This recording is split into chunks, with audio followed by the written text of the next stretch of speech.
Pozdrav ljudi, ja sam Daniel. Ja sam Matej. Mi smo Street Brothers. Poleo Sport ambasadori. U današnjem videu pokazat ću vam 5 osnovnih vježbi street workouta i kako se pravilno izvode. Ove vježbe će vam pomoći da dođete do snage i izdržljivosti i naprednih vježbi.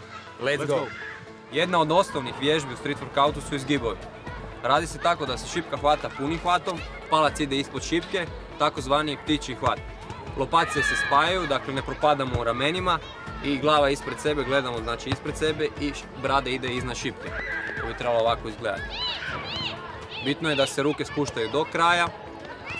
Kod zgibova najviše radi gornji dio leđa i ruke.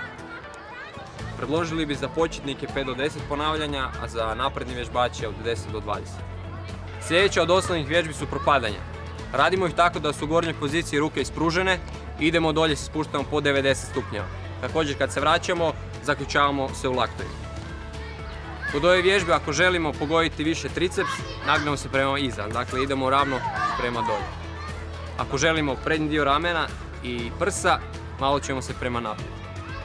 Kod ove vježbe najviše radi triceps, prednji dio ramena i prsa. Preporučili bi za početnike da odrade 5 do 10 ponavljanja, a za napredne vježbače od 15 do 20. Sljedeća od osnovnih vježbi je sklek, dakle ruke su ispružene.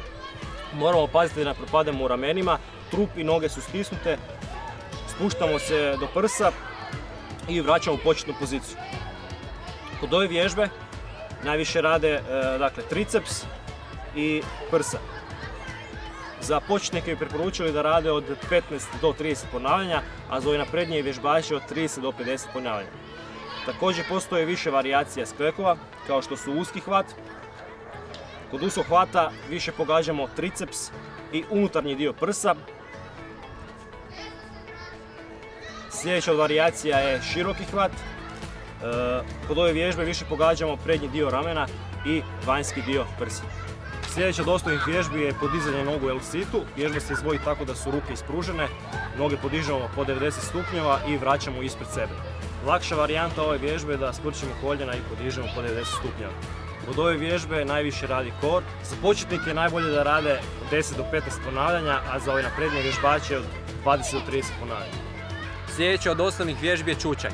Radimo ga tako da noge raširimo u širini ramena, koljena širimo prema van i pazimo da nam koljena ne prolaze vrhovi prstiju.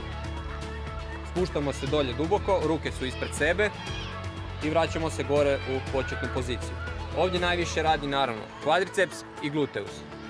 Početnici bi trebali odraditi od 20 do 50 ponavljanja, a napredni vježbači od 50 do 100 ponavljanja.